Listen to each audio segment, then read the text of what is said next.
Olha, na condição de professor, estou cansado de lecionar num sistema antigo, arcaico, defasado, do século XIX mesmo. Aí vem uma reforma do ensino médio que promete melhorar as coisas e transformar esse mundo em algo mais moderno, mais adaptado aos novos tempos, mas que tem tido uma implementação no mínimo problemática, muito polêmica mesmo. Tem levantado inclusive a discussão sobre se o novo ensino médio deve ser revogado ou não. É sobre tudo isso que a gente vai conversar nesse vídeo, acompanha aí.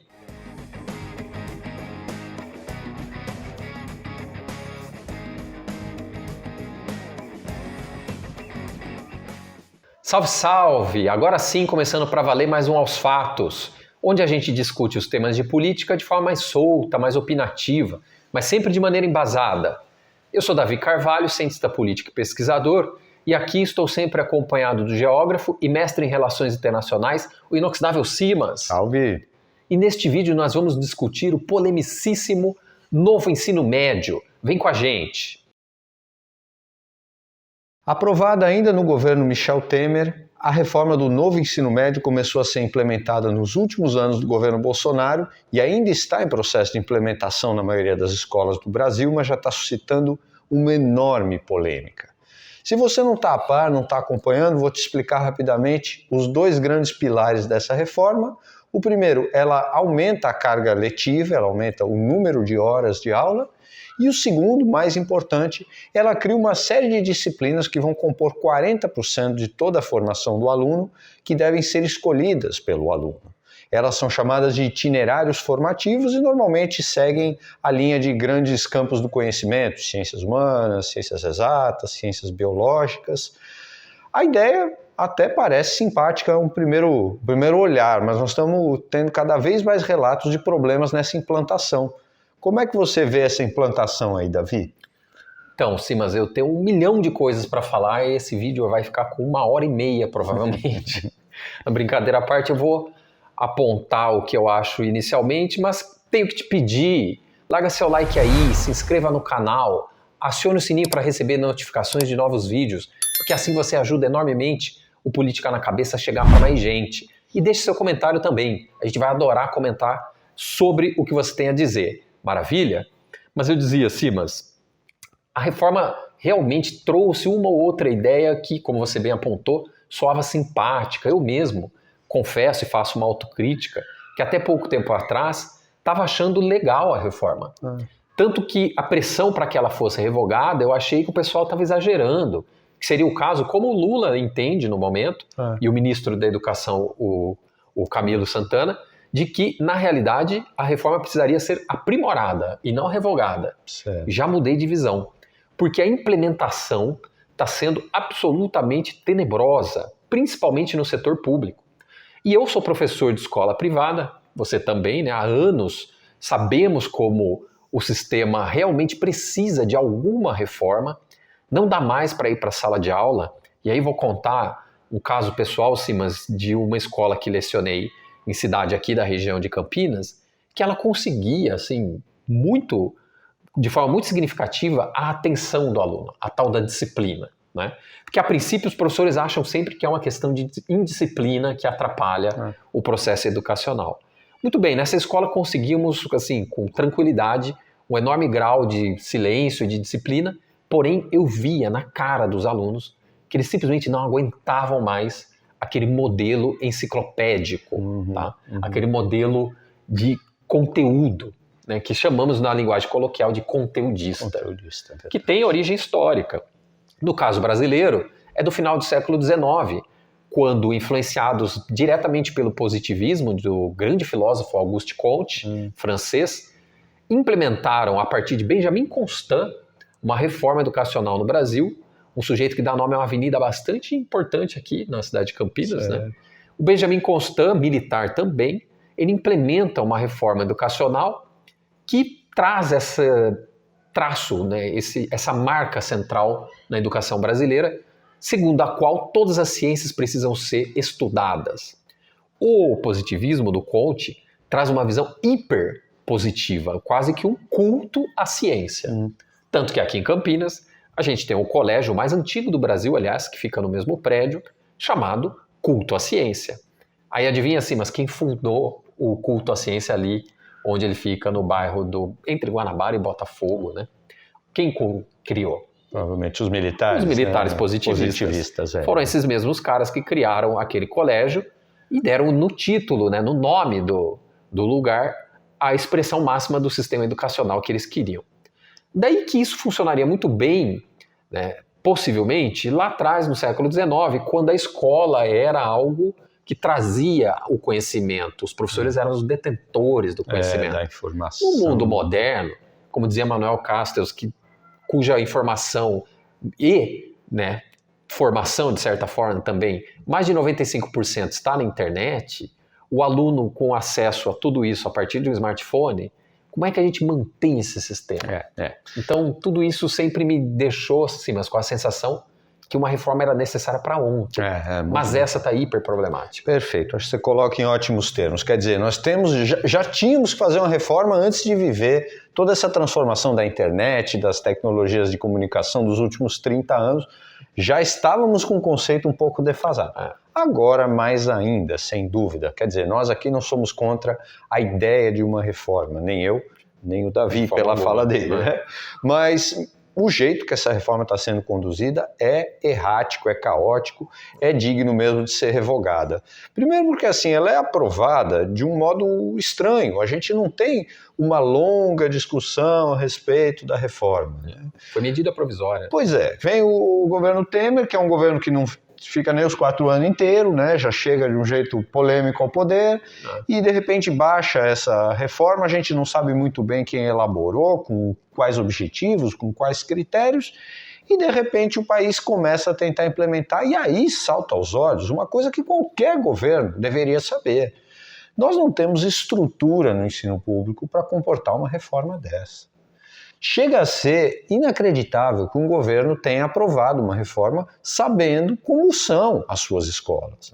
Qualquer governo no Brasil, qualquer um que estiver na posição de chefe do executivo brasileiro, tem acesso aos dados de quantas escolas a gente tem, quantos professores a gente tem e, acima de tudo, as limitações que a gente tem de mão de obra, de equipamentos, de acesso. Então é incrível que um governo aprove uma medida que simplesmente não cabe na realidade imediata do país. Principalmente no setor público, né, Simas? Que vamos lembrar, que nós somos professores da rede privada e, contando de novo algo pessoal, a escola em que eu leciono no momento, o colégio que eu leciono, se vira muito bem com o novo ensino médio. Aliás, eu diria até que ficou melhor do que o sistema anterior. Os alunos estão gostando, a escola conseguiu ofertar 30 itinerários esse semestre, e os alunos, você vê realmente uma motivação extra, mas é uma escola cheia de recursos, né, com uma estrutura completamente distinta daquela de 88% dos alunos matriculados no ensino médio brasileiro. Então a gente tem que ter, né, uma pitada de empatia e generosidade, de olhar para fora da onde a gente está e enxergar que no sistema público a reforma caiu como uma bomba. Quer dizer, você tem uma reforma que se destina aos outros 12% e mesmo entre as escolas privadas há uma distinção muito grande de valores, de estrutura. Quer dizer, no final é uma reforma pensada ou que acabou atingindo um êxito muito pequeno perto do que se desejava. Para trazer um dado só, Simas, para ilustrar isso, a professora Flávia Teles, do Esquerda Diário, relata que mais de 50% dos municípios de São Paulo, estado mais desenvolvido e industrializado da nação, tem apenas uma escola que oferta ensino médio. E aí, a maior parte delas consegue oferecer apenas 2 itinerários, quando deveríamos ter no mínimo 5.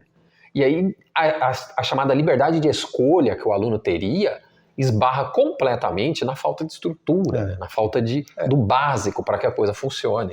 Pois é, impressionante uma coisa dessa. Um governo tomar uma decisão dessa, tendo dados, tendo acesso à informação, ele não dá nem para dizer que foi o outro governo que jogou isso no colo dele. Eu acho gravíssimo e mostra também um erro de concepção muito comum aqui no Brasil. A gente tem que lembrar a professora Roseli Saião, a educadora Roseli Saião, que nos lembra que educação é produto de um tripé: escola, sociedade E família. Família, escola, família e sociedade. Quer dizer, as três coisas têm que andar junto. Se eu penso uma reforma e ela não cabe nas escolas, ela não condiz com a estrutura das famílias, ela não condiz com a estrutura da sociedade, essa reforma está completamente fora de lugar. Ela beira o autoritário. E ela joga sobre os ombros da escola, principalmente a escola pública, a responsabilidade quase que única, né, de melhorar a qualidade do ensino sem alterar nada nos outros fatores aí, né, dessa equação, o que é terrível. Mas de todo modo, sim, mas eu fico pensando, realmente é o caso de se revogar essa reforma, espero que o governo Lula caminhe para isso, mas alguma coisa tem que aparecer no lugar, no sentido da gente progredir, porque realmente não dá mais para lidar com um sistema tão problemático, e eu discordo um pouco de parte dos críticos em relação ao novo ensino médio, que apontam exclusivamente a questão da estrutura, como se fosse apenas uma questão de falta de recursos. Eu acho que vai além, a questão curricular também precisa ser repensada. A escola hoje ela ainda é muito parecida com a escola que nossos pais estudaram, os nossos avós também, e o mundo mudou drasticamente. É verdade. Nós estamos na terceira década do século XXI. Algum tipo de reforma precisa acontecer. Isso. E lembro da história de um amigo, Simas, do Rivaldo, professor de português da rede pública. Preciso ser bastante franco, nunca trabalhei na rede, mas tenho bastante amigos que trabalham na rede pública, amigos e amigas, o Simas também, e a gente ouve os relatos, né? E aí o Rivaldo disse que ele se transformou de professor em uma espécie de administrador de quem vai ou não ao banheiro. Tamanho grau, né, de problemas, de devastação do ensino público. Evidentemente, a questão estrutural aí é o central. Mas tem também um aspecto do modelo, do currículo, que desincentiva os jovens hoje a participarem. A invasão é muito grande no ensino médio. Sem dúvida. Tá aí o camaradinha que não nos deixa mentir. Eu acho que as suas críticas são muito pertinentes, mas me parece que assim, o que deveria ser priorizado na hora de pensar uma reforma, mais até do que o conteúdo, seria o formato. O formato como as aulas são ministradas é um formato completamente obsoleto que remete a esse tempo aí do positivismo. O tempo em que o aluno era o que não sabia nada, o alúmino, o ser sem luz. E ele não tinha informação. Então o aluno sentava lá e ficava ouvindo o professor falar porque ele ia absorver informações que ele não tinha acesso. Hoje a gente vive um mundo muito diferente, onde a informação sobra, a gente tem acesso excessivo de informação. Qual é o desafio? Como lidar com essa informação, como selecionar a boa informação. Então me parece que a prioridade de uma reforma do ensino tinha que ser com respeito à própria estrutura mesmo das aulas, de como a aula funciona. Hoje a gente ainda depende muito do velho método da aula expositiva. Você que está aí assistindo, imagina você escolher um assunto que você goste, que te interesse muito, imagina você num horário que você tem sono, você sentar e ouvir uma pessoa falar 1h30 sobre o mesmo assunto. Você acha que você vai absorver tudo que a pessoa falou? Você acha que você vai absorver a maioria do que a pessoa falou?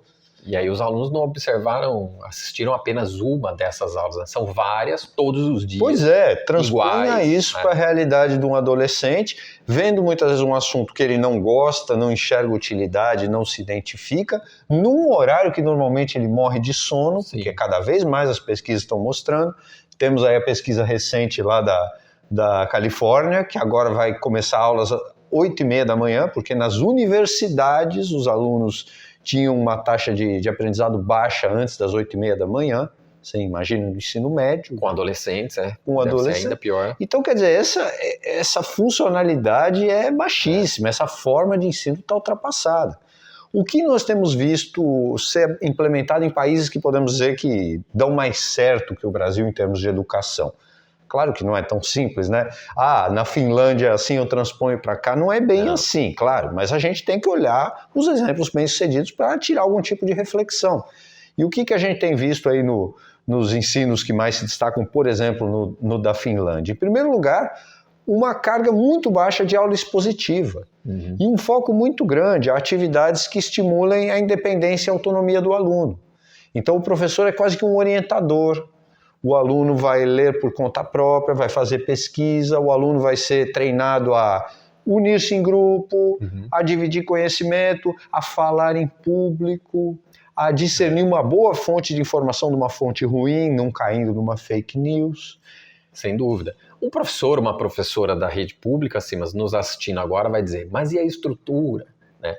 Obviamente, não estamos comparando, Claro. né? Eu sei, na sua fala você não está comparando a estrutura do sistema finlandês com o brasileiro, que pelo amor de Deus, né? Seria absolutamente impossível. Mas há sim alguns elementos que poderiam ser alterados em conjunto com a estrutura. Isso. Não é esse o ponto? É exatamente. Porque eu reitero, sim, mas uma pitada de conservadorismo no campo progressista em relação a possíveis mudanças. Por quê? No novo ensino médio, a ideia de dar mais autonomia ao aluno, em si, não é um problema no meu entendimento. Eu acho até bem interessante. E aí vai um sujeito como o Daniel Cara, que é um cara, para não ficar um tanto redundante com esse sobrenome, mas vai o Daniel Cara, que é um especialista, um dos nomes na ponta aí do combate ao novo ensino médio, professor da Faculdade de Educação da USP, e certamente ele tem amplo conhecimento, mas em entrevista ao Guilherme, do canal Tempero Drag, diz com todas as letras que ele desconfia, né? Ele fala, é complicado a gente imaginar que o adolescente aos 15, 16 anos pode escolher. Eu acho muito ruim acreditar que com 12 não, né? No caso brasileiro é um pouco... Na Europa, de vez em quando, é com 12, 13 anos que se faz a escolha. Mas no caso brasileiro, com 15, 16 anos, que o jovem está preparado para decidir a área para o resto da vida dele, que é a ideia dos itinerários formativos. E repito, nem sempre essa escolha é possível, porque os itinerários não são ofertados para todos os alunos. Mas por que não? E na fala dele mesmo, ele incorre na contradição de dizer que na Europa eles começam a escolher algumas disciplinas aos 12, 13 anos. Ué, se o adolescente europeu consegue escolher, por que o brasileiro não poderia? Então, assim, evidentemente essa reforma está catastrófica, a implementação caótica, deve ser revogada, mas algum elemento de reforma no sentido de progredirmos com a educação precisa ser pensado. Precisa ser pensado, exato. Eu concordo. Eu não tenho muito clara essa ideia de quanto o aluno pode ou deve escolher. Acho que isso cabe muito debate em torno disso, mas me preocupa que a gente deixe para trás questões como essa do formato mesmo, né? Porque imagina se o aluno puder escolher lá, como é hoje com a nova proposta, 40% do conteúdo, mas ele for ministrado do mesmo jeito. Aula expositiva, você lá sentado, quer dizer, mais aula expositiva. Sim. Isso não vai funcionar. E tem um problema grave aí também, são 40% de itinerários que retiram parte, não é um extra, né? Você retira a carga horária das disciplinas básicas, o que certamente diminui a possibilidade de jovens, principalmente de novo, no ensino público, de acessarem as universidades, é óbvio. O ensino privado, de novo, repito, está indo bem, pelo menos na parte que eu conheço. Conseguiu se adequar bem, até porque no ensino privado eles não abrem mão de fazer o terceiro ano praticamente um curso de pré-vestibular para fazer essa molecada passar nas universidades. Tem o fator vestibular. Então eles se encaixaram muito bem. Aqui no estado de São Paulo, a Secretaria de Educação do Dória quis sair à frente e inverteu a ideia. Na realidade, os itinerários começaram a ser postos a partir do segundo ano. E aí, no terceiro ano, os alunos, às vezes, ficam sem aula de biologia, de história.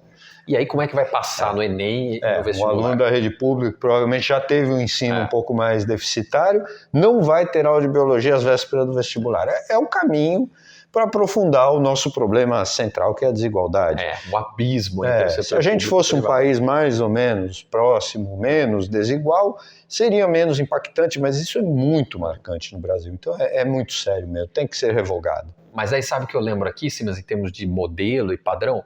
Os institutos federais oferecem ensino médio, educação em nível médio. E eles funcionam muito bem equiparando em qualidade ou superior a muitas escolas privadas. Bem lembrado. Só que eu particularmente não sei exatamente como eles funcionam. O que eu sei, de fato, é que eles são muito mais bem remunerados do que os professores das redes estaduais. Está aí já um fator que com certeza ajuda a entender. Ajuda. Né? Mas, de repente, poderíamos até convidar alguém de um eu acho federal que cabe, para discutir né? isso.